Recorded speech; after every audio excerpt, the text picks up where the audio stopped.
A'udzubillahi minasyaitonir rajim. Bismillahirrahmanirrahim. Alhamdulillahirabbil alamin wassalatu wassalamu ala asyrafil anbiya'i wal mursalin wa ala alihi wa sahbihi ajma'in. Subhanaka la ilma lana illa ma 'allamtana innaka antal alimul hakim. Allahumma rabbi shrah li sadri wa yassir li amri wa hlul 'uqdatam min lisani yafqahu qawli. Sebagaimana kita tahu bahawa peringkat surah-surah yang diturunkan pada zaman Makkah ataupun kita kategorikan sebagai surah-surah Makkiyah dibahagikan kepada 4 peringkat sejajar dengan 4 peringkat ataupun 4 tahap penerimaan Nabi sallallahu alaihi wasallam dalam menerima respon daripada ataupun respon dakwahnya daripada penduduk-penduduk Mekah, terutamanya pembesar-pembesar Quraisy lah. Jadi 4 peringkat itu dibahagikan mengikut penerimaan ataupun tahap penerimaan dakwah tersebut. Jadi sebagaimana yang kita tahu bahawa pembahagian itu juga mempengaruhi ataupun ayat-ayat yang turun sehingga kita boleh melalui tanda-tanda ataupun isyarat-isyarat ataupun clue-clue yang ada dalam ayat-ayat tu kita boleh tahu tahap mana penurunan ataupun ayat-ayat tersebut. Maksudnya bila kita baca Quran, kita jumpa dengan perkataan-perkataan tertentu, kita tahu inilah peringkat Makkiyah dan peringkat mana.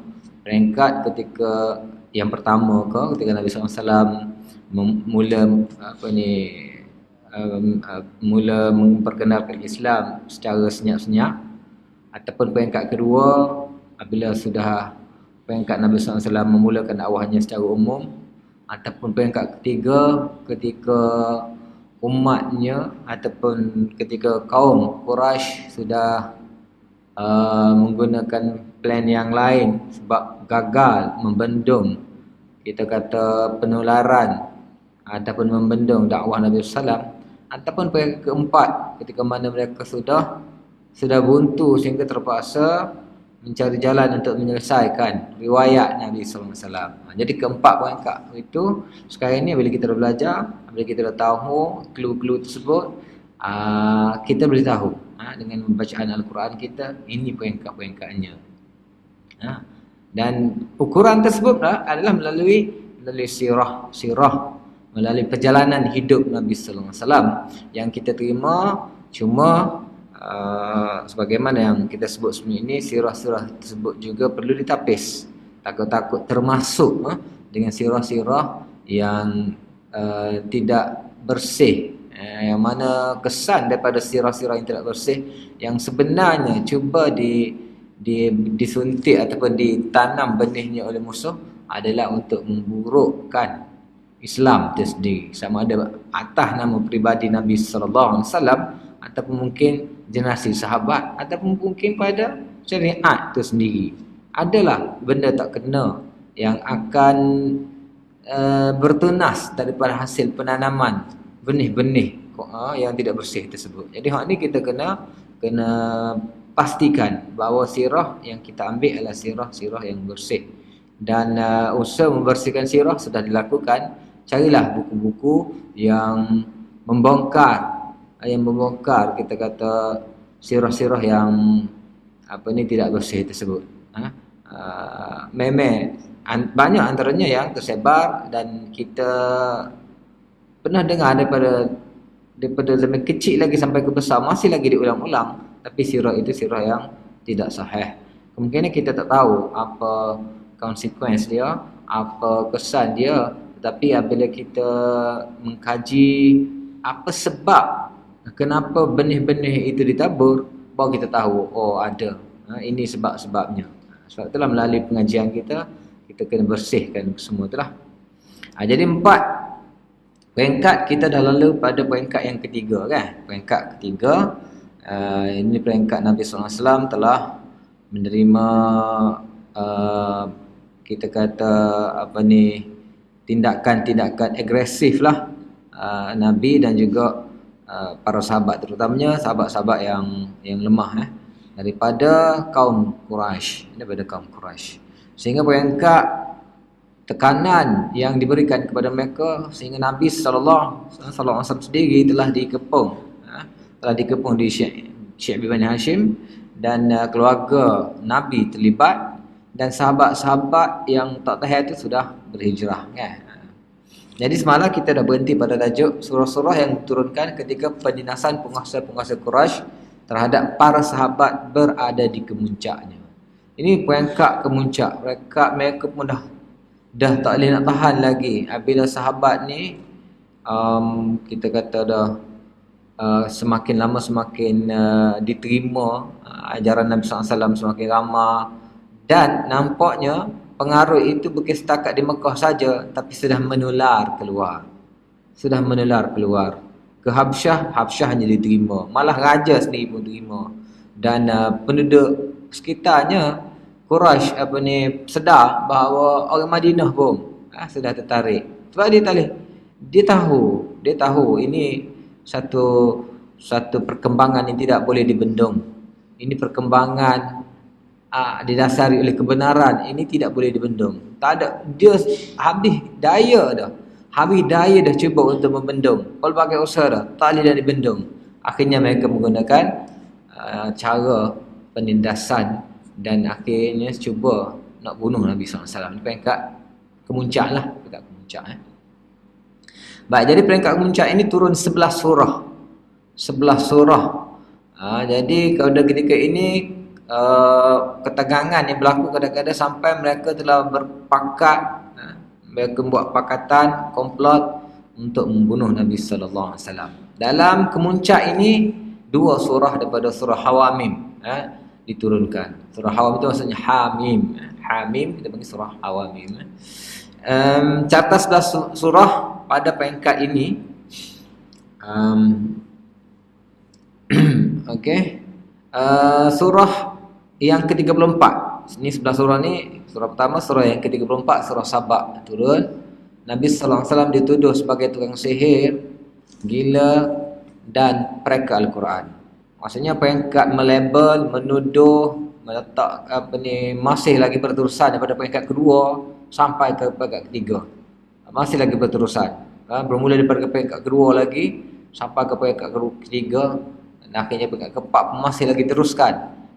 Sebab mereka dah tak ada modal dah. Mereka terpaksa dalam usaha untuk orang lain ataupun pengaruh itu disekat daripada orang yang belum masuk Islam. Jadi surah As-Sabah. Baik, kalau kita perhati surah As-Sabah, surah yang ke-34. Kalau ada Quran boleh tengok Quran, ataupun kalau kita baca lepas ni kita perhatikan kita kata clue tersebut ataupun kata-kata kunci yang menunjukkan bahawa peringkat penurunan tersebut ataupun peringkat surah tersebut adalah peringkat ini. Contohnya surah As-Sabah ada disebut dalam ayat 7 hingga 8. Kalau kita perhati, Istara 'ala Allahi kadziban am bihi jinnah. Tapi lebih awal lagi, wa qala alladziina kafaru hal nadullukum 'ala rajulin yunabbi'ukum idza muzziktum kulla mumazzaqin innakum lafi khalqin jadid. Ini dalam bentuk mereka memperolok-olokkan Nabi sallallahu alaihi wasallam dan menggelarkan Nabi dengan pelbagai gelaran lah. Antaranya mereka mengatakan waqala alladziina kafaru hal nadullukum ala rajul, mahukah kamu, orang-orang kafir berkata, maukah kamu, hendakkah kamu aku tunjukkan kepada seorang lelaki idza muziktum kullal muzaq, seorang lelaki yang menceritakan kepada kamu bahawa apabila kamu hancur lebur, apabila kamu telah dikoyak-koyakkan ataupun apabila kamu telah hancur sehancurnya mati, innakum lafi khalqin jadid, kamu akan bangkit semula dalam ciptaan yang baru. Maksudnya dia tidak mempercayai kebangkitan selepas kematian, dan dia memperolok-olokkan Nabi sallallahu alaihi wasallam. Iftara 'ala Allahi kadiban am bihi jinnah. Dituduh lagi Nabi, dia kata lelaki ini telah mengada-ngadakan pembohongan, ambi jinnah, ataupun lelaki ini memang gila. Balil ladina la yu'minu bil akhirati fil 'adzab wad dhalal ba'id. Ini peringkat-peringkat menuduh Nabi, mengada-ngadakan Nabi gila, Nabi apa ni peringkatnya masih lagi berterusan daripada peringkat apa ni kedua hingga ke peringkat ketiga. Baik, seterusnya surah ke-35, surah Fatir. Bermulalah pakatan jahat terhadap Nabi sallallahu alaihi wasallam. Pakatan untuk mengapa-apakan Nabi lah, yang untuk menyentuh Nabi secara fizikal lah. Sebelum ni mereka tak berani lagi kan. Surah Fatir, surah yang ke-35. Kita berhati selepas surah Sabah saja, surah yang ke-35, surah Fatir. Wa yukadzibuka faqad kudzibat rusulun min qablik wa ila Allahi turja'ul umur. Sekiranya mereka mendustakan engkau ya Muhammad, faqad kudzibat rusulun min qablik. Ini juga ayat tasliyah dipanggil, ayat untuk menenangkan Nabi SAW. Bahawa kalau kamu didustakan, Nabi-Nabi dulu pun sama juga didustakan. Wa ila Allahi turja'ul umur. Baik, seterusnya ayat yang surah yang ke-35, surah Yasin. Nak dituduh penyair dan sifat jalal Allah dinyatakan di dalamnya. Di surah Yasin semua kita tahu lah kan, wa ma 'allamnahu syi'ra wa ma yanbaghi lah. Wa ma 'allamna syi'ra wa ma yanbaghi lah. Kami tidak mengajarnya syair, dan syair itu tidak layak pun untuknya. Tidak layak pun untuknya. Dan mereka pun tahu sebenarnya itu bukan syair. Satu peringkat mereka tak boleh dah, tak ada modal dah. Tapi mereka berubah-ubah lah. Sekali kata syair, sekali kata gila, sekali kata pereka, sekali kata dia tu pula mashhur, sekali kata dia tu maftun, macam-macam lah. Sebab tak boleh nak pegang hak mana sah tuduhan yang sebenarnya terhadap Nabi sallallahu alaihi wasallam. Selepas itu turun surah yang ke-37, As-Saffat. Rasulullah sallallahu alaihi wasallam dituduh sebagai tukang sihir dan gila. Surah 37. Kita tengok ayat yang ke-13 dan 15. Bal ajibta wa yaskharun wa idza dzukiru la yadhkurun wa idza ra'aw ayatan yastaskhirun. Masih lagi tentang sakh ataupun memperolok-olok, mempermain-mainkan, maksudnya apa ni, melebel-lebel, merendah-rendahkan taraf, meletakkan satu gelaran atau tahap yang menjatuhkan reputasi kan. Itu permainan-permainan yang ataupun perang-perang saraf, ataupun kita kata propaganda yang berlaku sepanjang zaman lah, bila kita nak menjatuhkan satu golongan, bila kita tak perkembangan mereka itu meningkat, kita nak pudarkan, nak malakkan apa ni kita kata cahaya mereka, maka kita guna cara-cara lagu ni. Kadang-kadang kita tengok zaman lah ni, apa sahaja ada kadang-kadang untuk menakutkan, takhwif, untuk menakutkan orang Islam. Kita tengok barat menggunakan satu perkataan saja, perkataan teroris, dan menggunakan di sebalik teroris tu kempen-kempen teroris tu dibuat dengan pelbagai jenis lakonan dan istihza, sebegini yang buat ke satu perkataan saja, teroris buat ke orang yang tak faham di luar sana menganggap Islam ni satu perkembangan yang menakutkan. Mereka gerun dengan Islam. Hanya satu gelaran, teroris. Bubuh nama teroris saja, Islam tu teror, mereka dah takut. Jadi gitulah juga cara kita kata kafir Quraisy gitu, meletakkan gelaran-gelaran, menjatuhkan reputasi, meletakkan bahawa mereka ini golongan yang bodoh, golongan yang tak cerdik, golongan yang ganas, barbarik ke, ikutlah, menunjukkan keganasan, menunjukkan suatu benda yang kejumudan, menunjukkan gelaran-gelaran tersebut. Kita tengok pada mana-mana tahap pun, kalau kita kata teroris itu satu gelaran yang secara global semua, hak tempatan ni pun, hak tempatan kita ni pun macam-macam. Kita tengok gelaran-gelaran yang cuba untuk merendah-rendahkan kan. Biar ada nampak supaya orang gerung, orang takut, orang nampak bodoh dah. Orang kata geng Taliban ke, Taliban kan, dia cuba gambarkan Taliban tu sebagai kumpulan yang, ataupun ISIS ke, ikutlah mana-mana gelaran yang mereka rasa gelaran yang boleh dimomokkan, gelaran untuk memomokkan. Mereka letak gelaran-gelaran tersebut agar usaha dia untuk memadamkan, kita kata syiar Islam itu sendiri. Terusnya surah ke-38, surah As-Sad, dituduh sebagai tukang sihir dan pendusta besar. Cuba tengok surah As-Sad, surah yang ke-38 selepas saja surah As-Saffat. Maknanya kalau kita baca sikit ni bukan semua, sebahagian-sebahagian. Kalau kita baca seluruh surah, kita mungkin akan dapati sendiri clue-clue yang lain yang kita akan dapati. Mungkin lebih jelas lagi kalau kita baca sendiri. Ni kita ambil contoh-contoh saja. Contohnya As-Sad, kalau tengok ayat 4 dan yang 5 dah, aja'alal alihata ilahan wahida inna hadza la syai'un ujab. Ataupun sebelum itu wa'ajibu an ja'ahum mundhirun minhum wa qala al-kafiruna hadza sahirun kadzab. Wa'ajibu an ja'ahum mundhirun minhum. Mereka merasa pelik bahawa yang datang memberikan peringatan itu adalah kaum ataupun orang kampung mereka sendiri. Lepas tu waqal kafirun hadza sahirun kadzab. Lalu mereka menggunakan label sebegini. Orang kafir mengatakan ini adalah sahir dan kadzab, pembohong besar, pendusta besar ni. Jadi perkataan pendusta besar, pembohong besar semua itu sampai sekarang orang masih lagi guna untuk membendung lah, kita kata, ajaran ataupun perkembangan suatu ajaran kebenaran lah. Aja'alal alihata ilahan wahida. Adakah lelaki ini nak jadikan Tuhan yang banyak tu sebagai hanya satu Tuhan?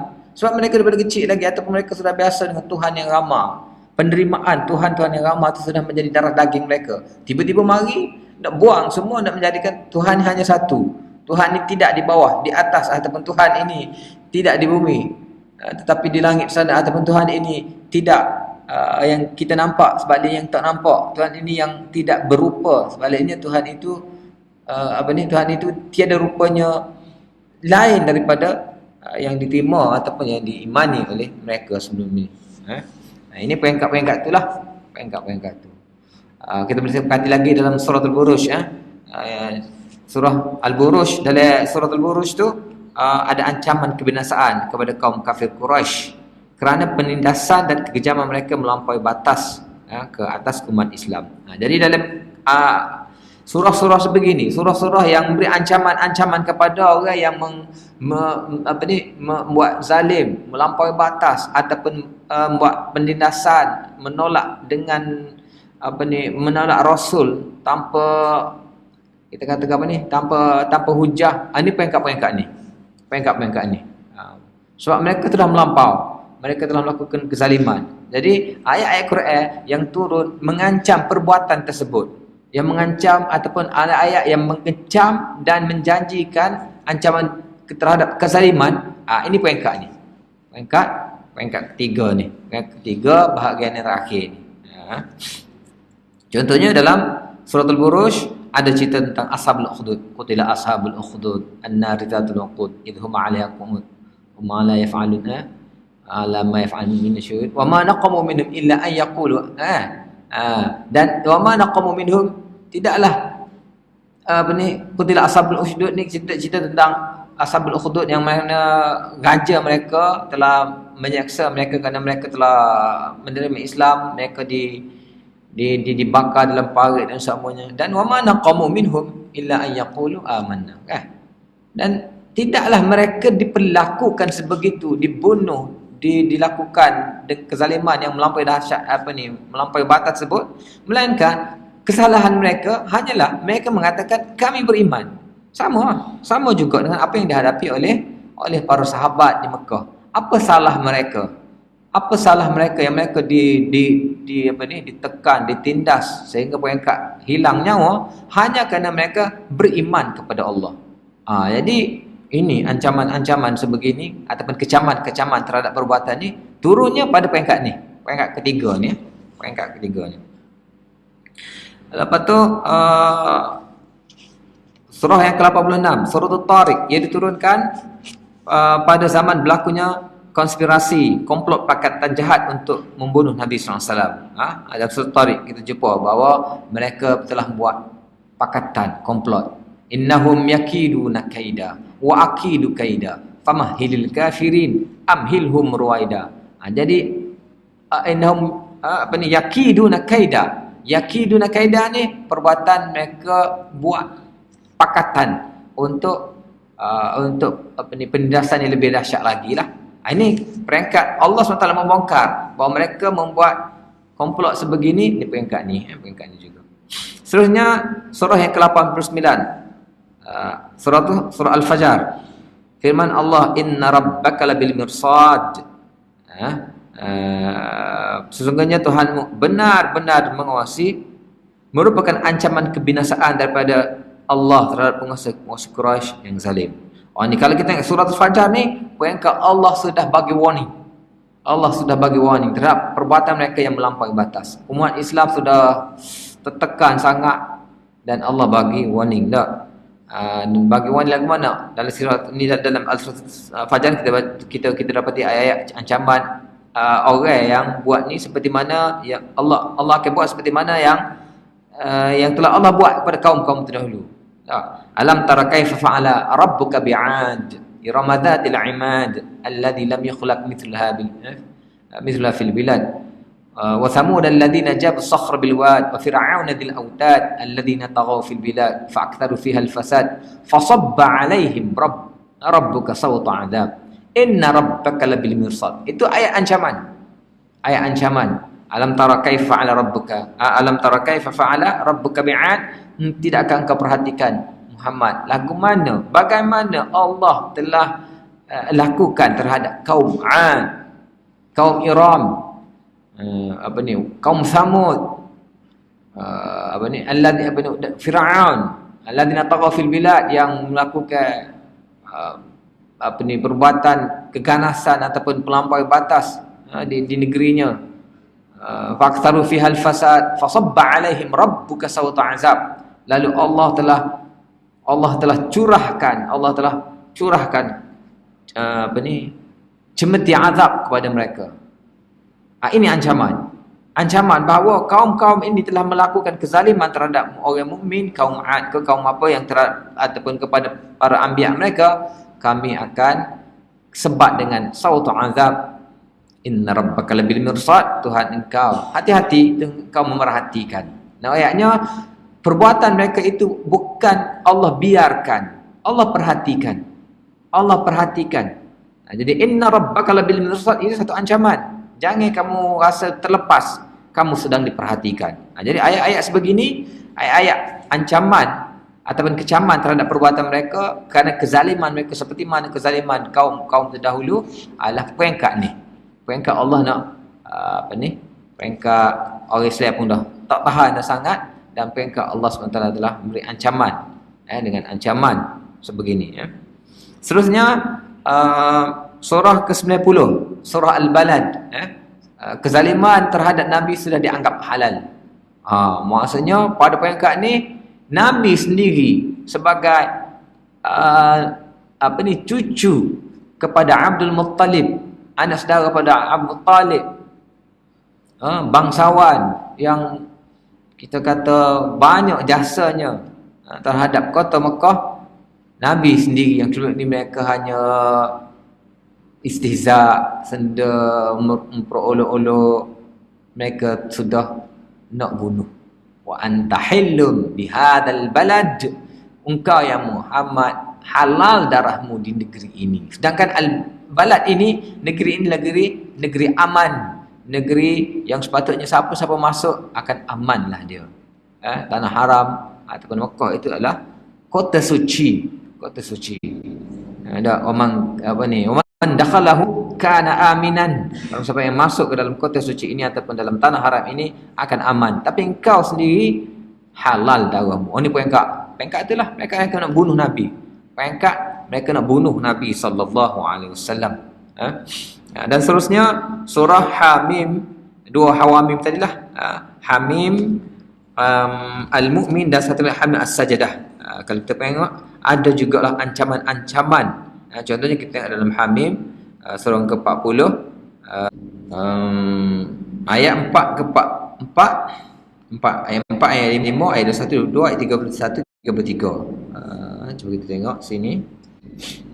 Kazzabat qablahum qaum Nuhin al-ahzab. Ada mana takzib situ, pembohongan. 21-22.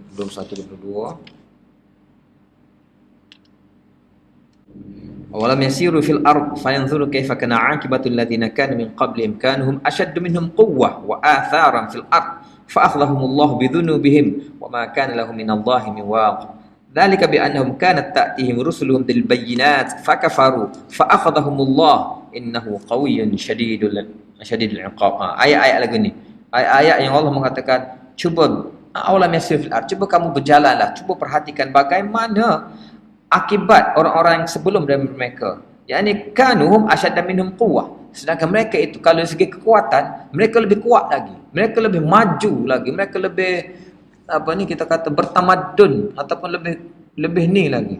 Tapi oleh kerana mereka melawan para rasul, melawan Islam, tengoklah bagaimana akibat kepada mereka.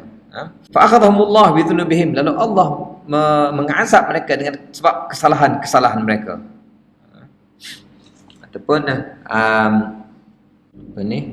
ayat 31 33 boleh ada tengok juga. Mithla da'bi qaumi Nuhin wa 'adin wa Thamud wal ladzina min ba'dihim wa mallahu yuridu zulman lil 'ibad. Jadi serupa, Allah kata serupa keadaannya seperti kaum Nuh, kaum 'Ad, kaum Thamud dan kaum sebelum mereka, yang mana ataupun perangai kebiasaan mereka itulah mereka melawan kebenaran, mereka melawan Allah. Wa mallahu yuridu zulman lil ibad, dan Allah sebenarnya tidak mahu menzalimi hamba-hambanya, tapi oleh kerana mereka melampau, sebab itulah turun bala jadi Allah tidak pernah zalim, tapi mereka, kesalahan mereka itu yang menjemput bala daripada Allah. Jadi hak ni walaupun kita kata ayat-ayat itu menceritakan tentang bencana-bencana kepada kaum-kaum terdahulu, tapi sebenarnya itu dalam bentuk penceritaan tersebut, khabariyah sebenarnya dalam bentuk ancaman kepada kaum Quraisy yang melakukan perkara yang sama. Jika kaum dahulu kami turunkan azab, kamu juga wahai kaum Quraisy akan menerima azab yang sama. So, sunnatullah itu sama. Allah akan membantu orang yang membantu agamanya, dan Allah akan mengazab orang yang melawan agamanya. Jadi sama. Jadi ayat-ayat begitu turunnya adalah peringkat ni. Peringkat ni. Surah yang ke-41, surah Hamim As-Sajdah, ancaman kebinasaan seperti berlaku kepada kaum 'Ad dan Thamud. Fa in a'radu faqul andartukum sa'iqatan misla sa'iqati 'Adin wa Thamud. Fa in a'radu, kalau mereka berpaling daripada menerima agama aku ini, faqul, maka katakanlah ya Muhammad, andartukum sa'iqatan misla sa'iq. Yani Allah SWT mengatakan, aku ancam mereka akan mendapat sa'iqah, akan mendapat gempa ataupun tempikan seperti yang berlaku pada kaum 'Ad dan kaum Thamud. Jadi hak ni ancaman ni. Peringkat Allah mengancam, peringkat kezaliman mereka berada di kemuncak. Peringkat dah mereka tidak boleh diberi muka lagi.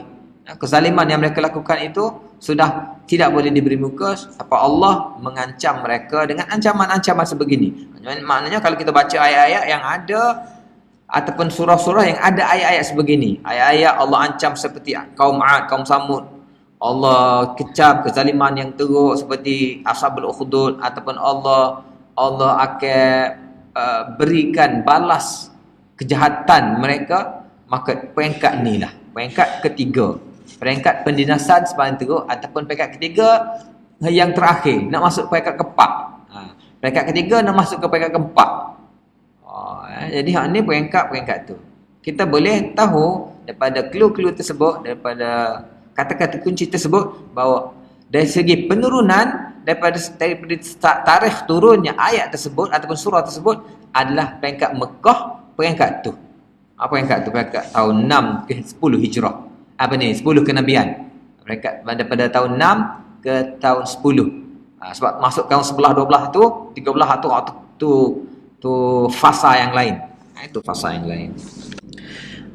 Peringkat ini berakhir, yang ni peringkat yang ketiga ni, peringkat daripada tahun 6 ke 10, dan ataupun peringkat yang akhir-akhir pada peringkat ketiga, peringkat yang umat Islam ditekan dengan sebenar-benar tekanan ini, berakhir dengan akhirnya Nabi SAW dibebaskan daripada kepungan yang dikenakan kepada Nabi dan juga anak beranak Nabi di Syekh bin Bani Hashim, ya. Baik, perincian lain peringkat ini, itu peristiwa-peristiwa yang lain yang berlaku pada peringkat ni. Yang pertama, pada peringkat itu juga, peringkat kemuncak ni juga, Abu Talib meninggal dunia pada bulan Rajab. Yang kedua, Sayyidina Khadijah juga meninggal dunia pada peringkat ni juga. Jadi Nabi SAW dah kita kata tekanan luar dah. Tekanan luar lah yang Nabi terima. Ni tekanan-tekanan dalaman ni. Tekanan-tekanan dalaman yang Nabi SAW terima. Yang ni kematian orang yang menjadi tulang belakang Nabi SAW. Kita ni kadang-kadang kita ditekan di luar, kita masih lagi boleh bertahan. Tapi kalau luar dan dalam, bayangkan luar dan dalam, kita memerlukan sokongan yang sebab Allah bagi sokongan dengan ayat-ayat tasliah. Banyak ayat tasliah pada ni, ayat-ayat yang Allah bagi sokongan pada Nabi SAW, kan? Dan pada tahun itu kan Nabi SAW berkahwin dengan Saudah, dan yang keempat, Nabi pergi ke Taif. Pergi ke Taif. Pada peringkat itulah dipercayai turun surah Al-Ahqaf dan Al-Jin kepada Nabi SAW. Jadi kalau kita baca sirah bahawa Nabi SAW pernah berjumpa dengan sekumpulan jin itu pada peringkat bukan dalam kota Mekah, itu di luar. Yang ni masa Nabi keluar ke Taif. Dalam perjalanan Nabi SAW ke Taif, Nabi pernah berjumpa dengan sekumpulan jin, dan di situ Nabi berdakwah pada jin, dan jin tu masuk Islam dan akhirnya balik berdakwah kepada kaumnya juga. Ini peringkat ni. Dan Taif juga cerita yang sangat sedih, oh Nabi SAW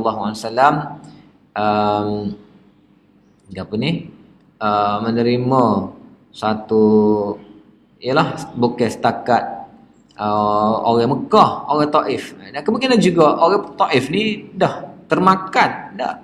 Orang Taif ni dah termakan lebih awal lagi, dipintas oleh kempen propaganda daripada kelompok Quraisy. Siapa sana langsung diterima, diperlakukan Nabi SAW dengan secukup teruk. Jadi ini peringkat ni lah, peringkat yang Nabi SAW ataupun Islam itu ditekan dengan sebenar-benarnya. Jadi di situ turun dua surah, surah Al-Ahqaf dan surah Al-Jin, surah ke-46 dan surah yang ke-47. Dalam surah Al-Ahqaf, Al-Quran diperdengarkan kepada kumpulan jin. Okay. Surah ke-46, kita tengok surah Al-Ahqaf, surah ke-46. Maksudnya jin. Surah jin kita tahu bahawa kalau ada dialog dengan jin ke apa ni, ada peringkat ni. Peringkat Nabi SAW ke Taif. Peringkat ke Taif. Baik, kita tengok dalam surah Al-Ahqaf ayat yang ke-29 dan ayat yang ke-30. Wa is-sarafna ilaika nafara minal jin yastami'una al-Qur'an falamma hadaruhu qalu ansitu falamma qudiya wallaw ila qaumihim mundirin qalu ya qaumana inna sami'na kitaban unzila min ba'di Musa musaddiqan lima bayna yadayhi yahdi ila al-haqqi wa ila tariqin mustaqim ya qaumana ajibu da'i Allah wa aminu bihi yaghfir lakum min dhunubikum wa yajirkum min 'adabin alim wa man la yajib da'i Allah falaysa bimu'jizin fil ardi wa laysa lahu min dunihi awliya ulaika fi dhalalin mubin. Wa isarafna ilaika nafaran min apabila kami hadapkan satu kumpulan jin kepada kamu ya Muhammad, yastami'una al-Quran, mereka mendengar betul-betul al-Quran.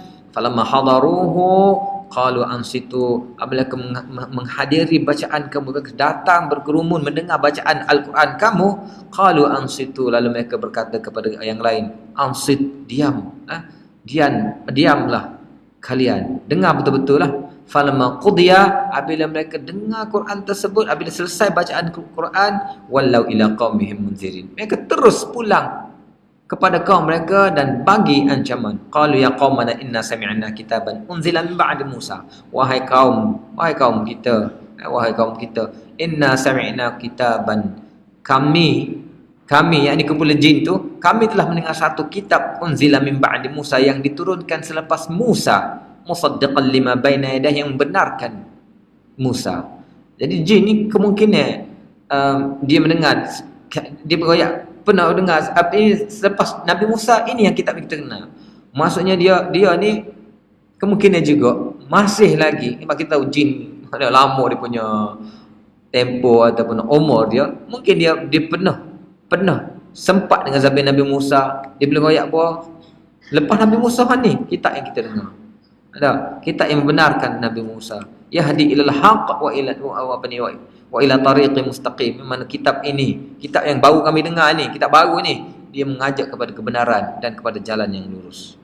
Jin pula sangat mudah terimanya, nanti berbeza dengan kaum Quraisy yang sangat degil. Maksudnya jin dengan manusia ni, jin dengan manusia ni degil manusia lagi. Kalau kata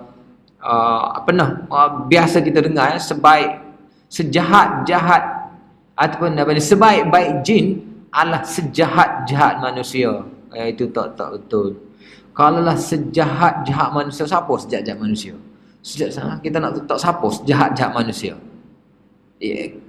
Itu adalah sebaik-baik jin. Maksudnya jin tak ada seorang pun baik. Sedangkan jin cuba tengok ni, dengar Quran terus beriman. Dengar Quran terus beriman. Ya, dan kalau kita tengok pun kejahatan, apa bencana ke apa, semuanya daripada manusia. Ada manusia. Jadi jin ataupun ayat-ayat ni, satu lagi surah jin memang surah jin lah kan, daripada awal lagi. Kita dengar daripada awal ayat lagi tentang jin. Jin pun dengar Nabi SAW, dan jin pun sebut bahawa manusia ada yang mengikut kita, dan kita pun semua manusia ada yang baik, ada yang jahat, semua itu dialog dengan jin. Ini peringkat yang nak masuk ke peringkat keempat, peringkat yang Nabi ke Taif. Baik, keempat, surah-surah yang turunkan pada 3 tahun terakhir kehidupan Rasulullah SAW. Ini peringkat keempat. Habis tadi peringkat keempat, peringkat ketiga, hak ni peringkat keempat. Peringkat keempat iaitu selepas peringkat ketiga, yang mana dapat kecaman-kecaman yang ataupun penindasan yang maha hebat diterima, masuk ke peringkat keempat. Peringkat keempat ni mana? Peringkat keempat pada tahun 11, 12, 13 lah, kan? Surah-surah yang turun pada 3 tahun terakhir kehidupan Rasulullah SAW, yakni 11, 12, 13. 11 kenabian. Maksudnya umur Nabi, kalau Nabi masuk, kalau Nabi menerima kerasulan ataupun dilantik menjadi Nabi umur 40, maksudnya umur dia 41, 42, 43, 51, 52, 53 lah. Itu tahun ke-11, tahun ke-12, tahun ke-13 kenabian. Okey, beberapa peristiwa penting berlaku pada tahun-tahun peringkat keempat Nabi ini. Yang pertama, berkahwin dengan Aisyah. Berkahwin dengan Aisyah pada bulan Syawal tahun yang ke-11 kenabian. Bagaimanapun kehidupan sebagai suami isteri mereka bermula selepas hijrah ke Madinah. Yakni Nabi hanya tinggal sebagai suami isteri, duduk sekali semasa di Mekah, selepas hijrah saja. Sebelum hijrah mereka hanya berkahwin, dikahwinkan oleh Abu Bakar, dan juga menjadi satu dalil kahwin gantung kan. Maksudnya kita boleh kahwin dulu untuk duduk sekali, tak ada masalah. Nabi SAW pernah kahwin dulu tapi duduk sekali selepas berhijrah. Okay. Pada tahun itu juga 6 orang daripada puak Khazraj datang dari Madinah ke Mekah untuk memeluk Islam. Pada peringkat ni, pada peringkat penerimaan daripada orang-orang Madinah. Tapi masa tu orang tak panggil Madinah lagi, dia panggil Yathrib. Orang Yathrib ni orang Madinah lah. Dia dengan orang Mekah ni beza lah. Orang Mekah ni kita kira bandar lah. Mekah ni bandar yang nama, bandar suci, bandar yang pada zaman Nabi Ibrahim, Nabi Ismail. Dia punya penduduk dia orang-orang yang kalau kira kelas lah, dia lebih kelas lah. Dia high class lah, dia orang bandar lah ke mana. Kalau Mekah, orang Yathrib ni dia orang kampung, orang yang dia punya profession lah. Kalau kira profession, dia orang yang petani, penternak, petani dan penternak. Mekah ni profession dia apa? Semua businessman belaka. Kita tahu bahawa Mekah ni dia tak ada, ialah Mekah makan kita lah ni pun tak. Lah ni pun Mekah bukannya tempat bercucuk tanam. Jadi Mekah ni orang dia hidup mereka berniaga. Adakah semua berniaga? Mereka buat satu, apa kita kata, perniagaan dalam bentuk kumpulan, kafilah ataupun rombongan dagang yang bawa barang-barang Mekah itu mewakili saham-saham penduduk Mekah. Maksudnya penduduk Mekah setiap mereka ada saham dalam barang perniagaan mereka, dan perniagaan mereka, barang-barang mereka bawa pergi jual di Syam. Dan barang itu mari mana? Barang-barang itu mari daripada orang Arab sekitar lah. Maksudnya Mekah pusat perniagaan. Orang bawa mari barang ke Mekah. Kan kita kata ada pasar Mukas, ada dua pasar. Yang pasar dia ada ataupun expo yang besar tersebut. Orang Arab semua mari berniaga di pasar tersebut. Dia buat selama 4 bulan ataupun 6 bulan setiap tahun, dan bertukar tempat daripada dua pasar tersebut, dan barang-barang daripada luar masuk ke Mekah. Orang Mekah ambil barang tersebut sebagai ejen, dan diperdagangkan barang tersebut ke Syam. Jadi orang Mekah akan setiap tahun akan berapa kali setahun akan ke sana. Liila fi Quraisy rihlat asy-syita'i was-saif, 2 kali setahun. Asy-syita' was-saif, musim sejuk dan musim mana mereka akan kumpulkan barangnya, dagangan tersebut akan diperdagangkan di Syam. Dan dalam perjalanan ke Syam mereka akan lalu Madinah. Sebab itulah satu-satunya jalan. Sebab itulah berlakunya tekanan pada mereka pula bila kita kata kebangkitan. Nanti kita akan masuk dalam bab Madinah, bila sahabat sahabat dah lama dah kan. Cuma Nabi SAW ditindas dan seumpamanya. Sampai kat tu mereka bangkit. Mereka menahan rombongan dagang tersebut. Sebab mereka daripada Mekah ke Syam, mereka terpaksa melalui Madinah. Begitulah juga bila balik terpaksa melalui Madinah. Mereka terpaksa melalui Madinah, dan sahabat sekat situ.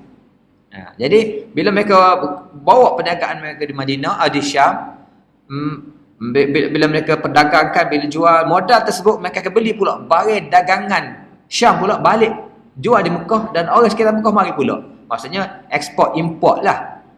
Dia ekspor barang-barang Arab ni ke Syam. Sebelah Syam ni kita kata tempat Europe, Rom kan. Jadi barang-barang Rom, barang-barang ni pula dia pula balik nego sini. Orang lain pula dalam pasar-pasar beberapa bulan itu akan mari. Jadi itu profession orang Mekah dalam ayat yang kita baca tadi. Jadi dia dari segi berniaga, kita tahu bahawa berniaga ni kan, masyarakat berniaga dengan masyarakat petani berbeza.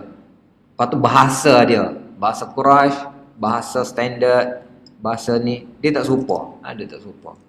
Jadi mana tadi? Orang Khazraj ni bermula daripada orang Yathrib ataupun orang Madinah lah. Orang Madinah mula menerima Islam. Mula disambut oleh orang Madinah. Orang Mekah tak sedar, orang Mekah tekan dengan ni, dari orang Madinah sambut.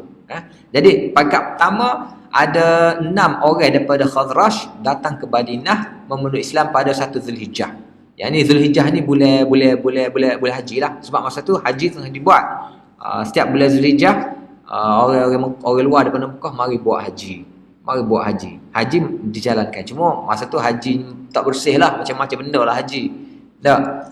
Haji dalam bersiul, bertepuk tangan, macam-macam, tak pakai baju, tak telanjang pun ada. Jadi macam-macam. Tapi haji masih dijalankan pada bulan-bulan tersebut. Pada masa tu Nabi ambil peluang untuk bertemu dengan mereka dan menyampaikan ada yang sudah terima, orang luar sudah terima, termasuk orang Madinah, Khazraj. Jadi peristiwa ni patut berlaku juga peristiwa Isra' dan Mi'raj dan kefarduan semaya 5 waktu berlaku pada peringkat inilah, Selepas peristiwa Mi'raj, sebahagian daripada surah An-Najm dan surah Bani Israel atau surah Asra' diturunkan. Jadi dua surah ni, yakni surah An-Najm dan surah Bani Israel ni jelas menunjukkan bahawa peristiwa tersebut, merujuk kepada peristiwa Isra'. Jadi Isra' ni kita tahu zaman bila? Maksudnya bila kita tengok turutan-turutan ni kita tahu okey. Isra' ni pada peringkat terakhir Nabi. Peringkat keempat. Peringkat tahun 11, 12, 13 ataupun zaman-zaman dekat-dekat dengan ni. Ini peringkat dia. Lepas tu berlakunya Bai'ah Aqabah pertama pada Zulhijjah tahun ke-12 kenabian. Maksudnya pada bulan itu jugalah, pada tahun seterusnya pada bulan haji juga, mari sekumpulan yang katalah tadi berapa orang, 6 orang ada. 6 orang pokok Khazraj mari. Pokok Madinah lah kita kata. Dia Madinah ni dia Khazraj dan Aus. Khazraj dan Aus ni mewakili dua kabilah besar yang menempati Madinah. Aus dan Khazraj ni. Tapi pada masa tu dia, walaupun dia adalah sepupu ataupun dua kabilah yang kita kata apa ni, yang bersaudara, tapi mereka berperang dengan sebab kejahilan mereka, nama jahiliyah. Tapi lepas tu Nabi beri satu gelaran yang lain untuk mereka, Ansar, kelangan Ansar. Jadi pada peringkat ni orang mari tu balik dan ramai masuk Islam. Lepas tu haji seterusnya mari pula berlakulah Bai'ah Aqabah. Bai'ah ni, ini adalah asas kepada penerimaan orang Madinah terhadap Nabi SAW dan juga asas kepada jemputan mereka ataupun asas juga kepada hijrah Rasul. Bahawa Rasul telah diterima oleh orang Madinah dan Nabi kena hijrah. Jadi berlaku Aqabah ini yang pertama dan Aqabah yang kedua pada berlaku tahun ke-13. Aqabah pertama tahun 12, Aqabah yang ketiga 13. Tu ramai lah. Pada masa tu ramai sampai 70 orang Madinah mari lalu memeluk Islam. Maksudnya Madinah sudah orang kata bukan ditawan tapi sudah bertapaknya Islam. Perjanjian, 2 kali perjanjian tersebut membuatkan kuat dah, boleh dah. Orang mereka sudah terima dan orang Islam pun sudah pergi. Dan mereka juga menunggu kedatangan Nabi sendiri. Dah. Maksudnya bolah duduk Mekah. Marilah bersama dengan kita. Di peringkat keempat ini merupakan peringkat terakhir kehidupan Rasulullah SAW di Mekah. Kira-kira 13 surah di bawah dikemukakan. Kenapa mereka sebut ini disebut kira-kira? Sebab tidak ada satu ketetapan, tidak ada seorang sahabat ataupun Nabi sendiri ayat okey selama aku duduk Mekah ada 13 surah, tidak gitu. Kenapa tu jumlah-jumlah tersebut? Ini adalah satu penelitian, satu kajian, satu ijtihad yang dilakukan oleh mufassir lah. Jadi mufassir ni buat lagu mana? Dia tengok juga melalui clue-clue tadi lah, melalui kata-kata kunci tadi. Okey, surah sebegini turunnya peringkat ni. Surah ini. Jadi hak ni kata okey, peringkat ni 13 surah ni sebab ada clue-clue sebegini. Ni peringkat ni ada 13 surah. Kalau peringkat tadi sebelum tu mula-mula ada 11 surah, di peringkat ni yang pertama. 11 surah tu sebab ayatnya gini-gini. Ini peringkat ni. Kan? Ni perlu 22 surah ke? Ni peringkat seterusnya 22 surah ni sebab jadi sebab tu kita hanya mengatakan kira-kira sebab tak ada satu ketetapan yang mengatakan betul-betul inilah. Kita hanya boleh wayak melalui clue-clue tersebut. Dan kalau ada orang lain, kalau ada kita kata mufassir yang lain atau pengkaji yang lain mengatakan sebenarnya ni kalau dia boleh bawa dalil yang lebih jelas, yang lebih logik, mungkin kita boleh pakar dengan ataupun boleh bertukar pandangan kita dengan pandangan mereka. Kalau sekiranya dia boleh bawa satu pandangan yang lain berdasarkan dalil-dalil atau hujah-hujah yang kukuh bahawa sebenarnya surah-surah ini bukan pada waktu ini tapi sebaliknya. Maksudnya terbuka lah. Tidaklah kita kata surah itu semestinya. Kita boleh hanya rakyat melalui clue-clue tersebut bahawa ini peringkat ni 13 surah, peringkat ni 22 surah, peringkat ni pula 11 surah. Kan? Jadi 30 peringkat yang terakhir ni, peringkat yang Nabi SAW sudah disediakan tapak hijrah oleh orang-orang Yathrib, tu 13 surah. Surah-surah tersebut surah ke-10, surah Yunus. Di zaman keraguan dan pelbagai tuduhan terhadap Nabi SAW seperti tukang sihir, pereka Al-Quran dan sebagainya. Jadi apa kita kata ni, propaganda mereka tentang tuduhan-tuduhan tersebut daripada peringkat kedua, peringkat ketiga masih lagi berjalan, masih lagi mereka menggunakan apa ni kita kata teknik perang saraf yang sama, masih lagi menuduh Nabi SAW sebagai tukang sihir, mereka Al-Quran dan apa ni kita kata tuduhan-tuduhan tak gitulah, tuduhan-tuduhan gitu ya. Baik, kita tengok surah Yunus, surah yang ke-10. Surah Yunus boleh tengok pada ayat 2, 15, 17, 94, 95, 104, 106. Banyaklah. Maksudnya surah Yunus agak panjang. Ada beberapa ayat yang menunjukkan bahawa surah tersebut turun pada peringkat ni. Akana linnasi ajaban an auhayna ila rajulin minhum an anzirin nas wa basyiril ladzina amanu anna lahum qadama sidqin 'inda rabbihim qala al kafirun inna hadha la sahirun mubin.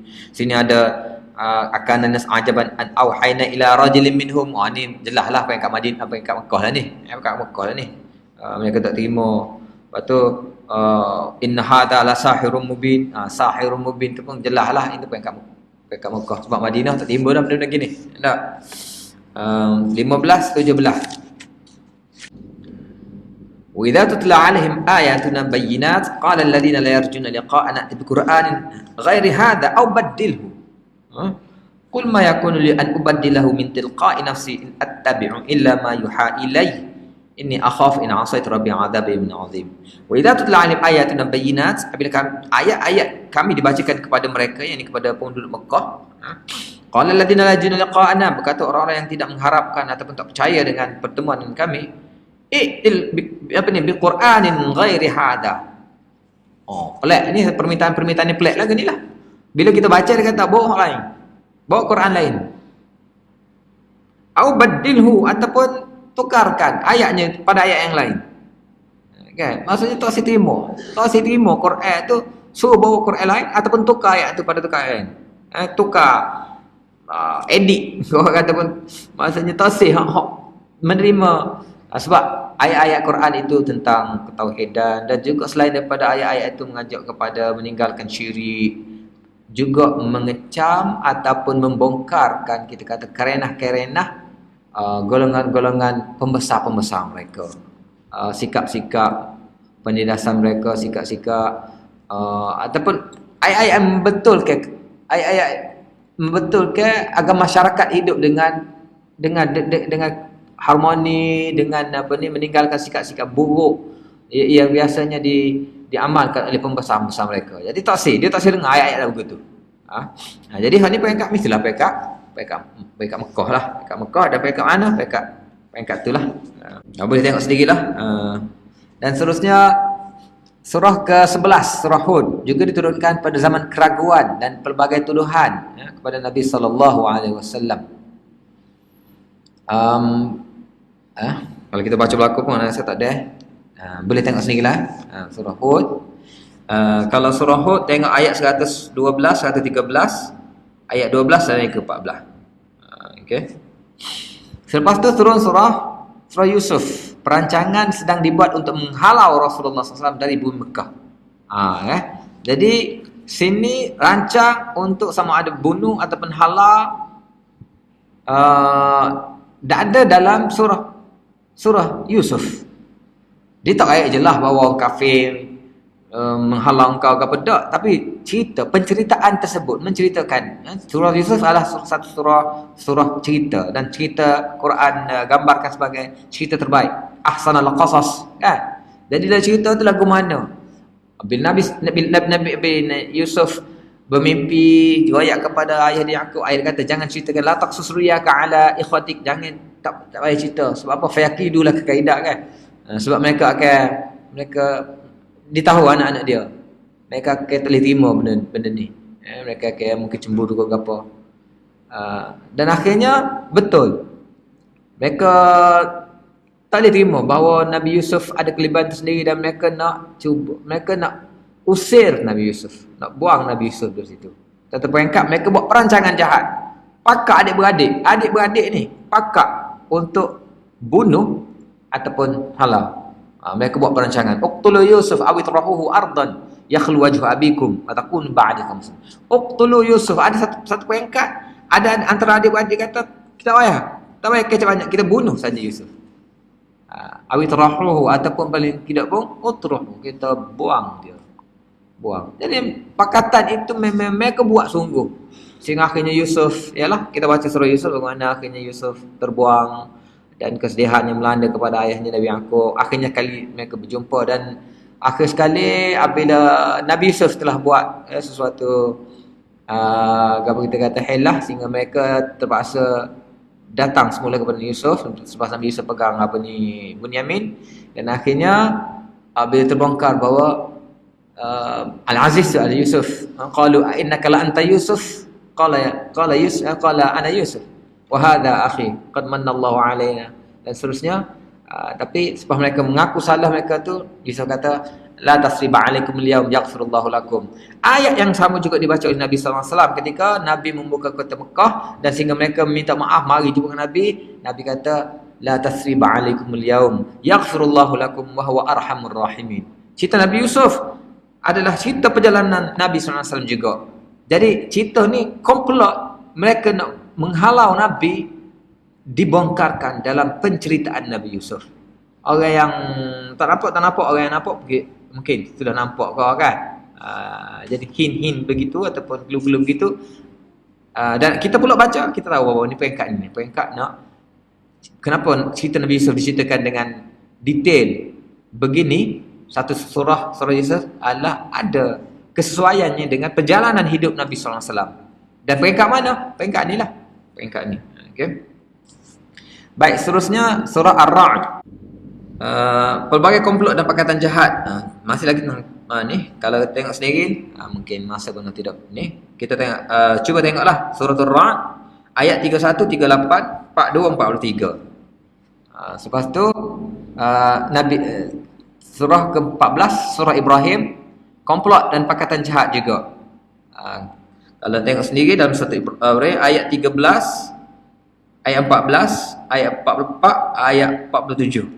Jadi kita ambil surah Ibrahim ayat 13. Okey, surah ke-13 surah Ibrahim. Cuba tengok ayat yang ke-14. Okey, ayat 13. Wala nuskinannakumul arda min ba'dihim dzalika liman khafa maqami wa khafa wa'id. Wastaftahu wa khaba kull jabbar. Wala nuskinannakumul arda, dan kami pasti akan tetapkan kamu di bumi itu. Kami pasti akan kukuhkan kamu, kami pasti akan tempatkan kamu atas. Maksudnya kami akan bagi kamu satu ini hint kepada apa ni? Kepada orang Islam akan ada satu negara. Akan ada satu tempat, ada satu markas, satu negara. Maksudnya Islam akan ada satu negara. Ada dia punya kotanya. Mana? Ini adalah apa ni kita kata isyarat kepada mereka akan berhijrah daripada Mekah yang tidak diterima dan duduk di Madinah, dan akan membina satu Madinatul Nabi, daripada satu kota Nabi, satu bandar Nabi yang akan apa ni kita kata menegakkan hukum-hukum syariat ataupun ibadah di sana, muamalah dan semua dapat dijalani dengan tenang tanpa ada penindasan daripada kaum musyrik. Seterusnya surah Al-Hijr diturunkan dalam sana ejekan dan tuduhan-tuduhan halia pada Nabi SAW. Kalau nak tengok dalam surah Al-Hijr, tengoklah ayat yang ke-6, 13, 94, 97. Dan seterusnya surah An-Nahl, di dalamnya ada isyarat pada hijrah ke Mekah. Kita tengok isyarat hijrah ni dalam surah An-Nahl surah ke-16, tengok ayat 41 dan 42. 41, walladzina hajaru fillah min ba'di ma dhulimu lanubawwi'annahum fid dunya hasanah. Walladzina hajaru fillah, barang siapa yang berhijrah kerana Allah, min ba'di ma dhulimu, selepas mereka dizalimi, lanubawwi'annahum fid dunya hasanah, di dunia ini kami sediakan tempat yang baik untuknya. wala ajrul akhirati akbar, sedangkan pahala ataupun ganjaran di akhirat lebih besar.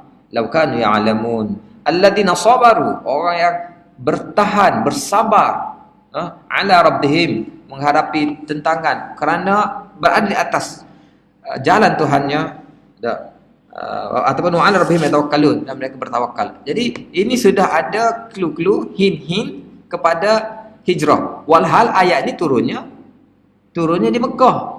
Maksudnya hijrah belum lagi, tapi sudah ada isyarat-isyarat tentang hijrah, ada isyarat-isyarat tentang kenegaraan, kemasyarakatan, hukum hakam akan ditegakkan. Jadi hukum hakam ditegakkan mana? Bukan di Mekah. Mekah nak tegak hukum hakam lagu mana? Nak tegak hukum jenayah, hukum apa lagu mana, dan di bawah penindasan. Nak semayang pun tak boleh. Nak semayang pun tak boleh, nak gapo pun tak boleh. Tak. Sehingga nak kita ada satu tempat. Mana tempatnya? Di Madinah. Di sanalah barulah akan turun macam-macam. Di sanalah juga turunnya hukum puasa ni. Sedangkan puasa ni kita kata satu ibadat yang di Mekah boleh dah. Orang tak marah siapa-siapa puasa, orang tak tahu siapa puasa. Tapi dak, Tuhan tunggu kita kata apa ni? Tuhan tunggu nak launching puasa ni dak. Di Madinah. Bukan di Mekah. Walhal secara logik boleh je. Boleh je kita kata kita nak apa ni, Allah nak turunkan hukum puasa di Mekah sebab tak ada orang marah pun, tak ada orang tahu pun puasa. Semaya jangan orang nampak semaya, nampak baca Quran, mereka akan apa ni, inilah mereka akan marahlah. Tak, mereka akan azab, seksa. Tapi tak, Allah tunggu puasa ni biar di Madinah. Biar di Madinah ada tempat sendiri. Jadi ayat-ayat tentang begini berlaku peringkat-peringkat ni. Hijrah, negara, kebebasan, kemasyarakatan. Walaupun turun apa ni, belum lagi berhijrah, tapi sudah ada petunjuk-petunjuk sebegitu, maka peringkatnya peringkat ni. Dia tak turun pada peringkat-peringkat awal lah. Peringkat-peringkat dakwah awal apa tak turun lah ayat-ayat sebegini. Baik, pada tahun ke-12 kenabian sallallahu alaihi wasallam mengalami peristiwa Mi'raj.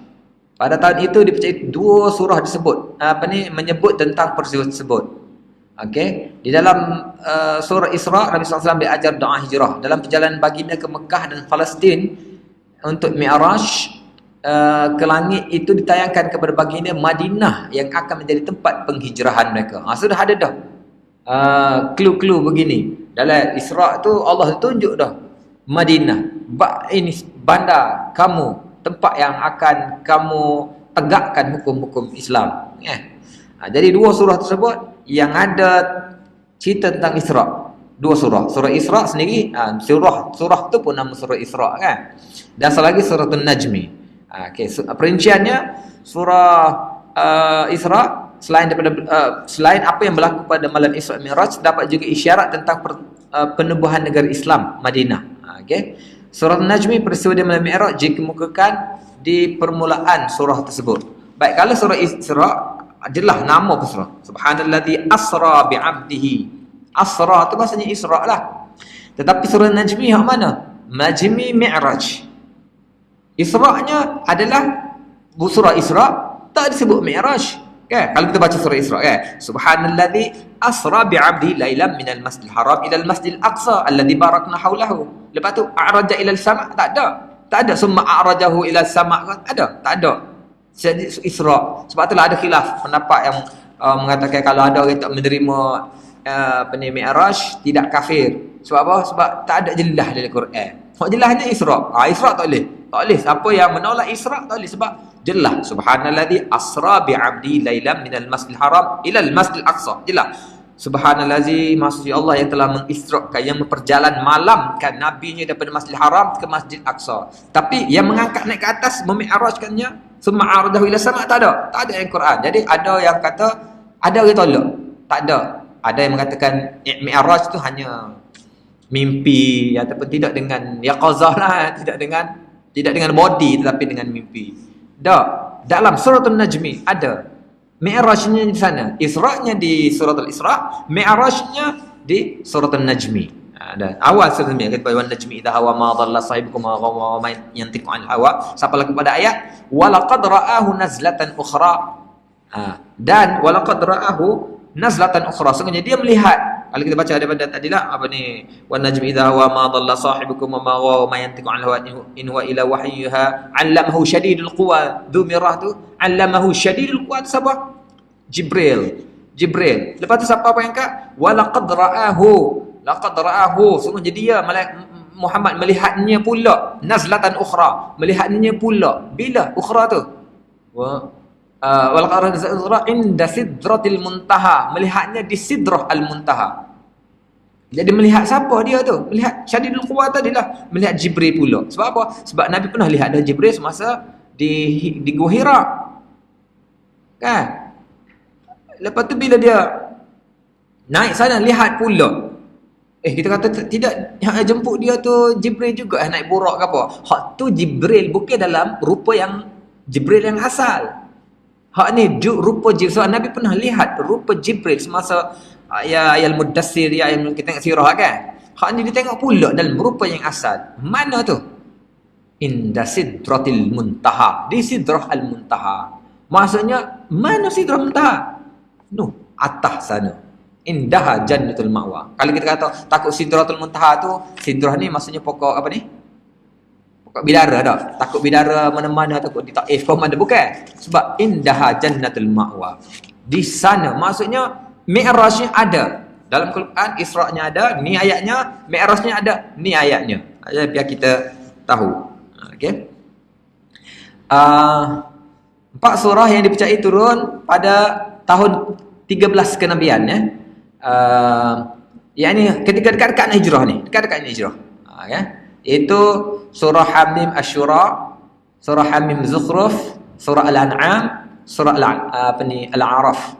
Dan itu penjelasan tentang kemasyarakatan Islam. Jadi menceritakan kemasyarakatan Islam, mestilah cerita tu berkaitan dengan sudah ada bandar, ada Madinah, ada negara Islam. Tapi tak ada lagi. Kan? Itu nak syaratnya bawa hijrah lah tu. Menyempurnakan hujah kepada kaum Quraisy dan amalan terakhir kepada mereka. Menyempurnakan hujah kepada kaum Quraisy dan amalan terakhir kepada mereka. Serupa juga. Dan yang keempat, penyempurnaan hujah. Jadi ayat-ayat yang akhir-akhir gini, penyempurnaan hujah. Ni kira penutup, seal. Seal, hujah seal dah. Kita nak pindah dah ke Madinah. Ini ayat-ayat yang terakhir tersebut. Ayat yang terakhir tersebut. Kita tengok sendirilah ayat-ayatnya. Kalau tadi dalam Hamim Asy-Syura ayat 36-43, surah Hamim Zukhruf ayat 74-80, surah Al-An'am ayat 19-21, 122, 123, surah yang ketujuh surah Al-A'raf ayat 56, 64, 88, 89, 96, 99. Antaranya kita kata apa dia hasil tadi kita kata mati tu, apa ni kita kata penyempurnaan hujah tu. Dia kata wa ma zalamuna. Apa ni wa ma zalamnahum walakin kanu amsam yazlimun. Dia kata wa ma zalamnahum. Kami tidak pernah menzalimi mereka. Walakin kanu amsam yazlimun. Tapi mereka sendiri yang menzalimi. Apa-apa yang terjadi sekarang ini, mereka sendiri yang bertanggungjawab. Sebab mereka sudah kami berikan semuanya. Dan terima tak terima itu adalah pilihan mereka. Kami sudah bagi macam-macam dah ancaman, surah-surah yang menceritakan kaum-kaum terdahulu yang kena. Tapi kalau mereka tetap tak terima, itu adalah kesalahan mereka. Sebelum bye-bye dah. Sebelum bye-bye hijrah ke Madinah. Itu ayat-ayat yang terakhir. Ayat-ayat yang terakhir yang diberikan kepada orang Mekah ataupun kafir Quraisy. Dan seterusnya hijrah ke Madinah. Ini insya-Allah kita masuk ke peringkat seterusnya. Peringkat ayat-ayat Madani. Wallahu a'lam. Subhanakallah. Asyhadu an la ilaha illa anta astaghfiruka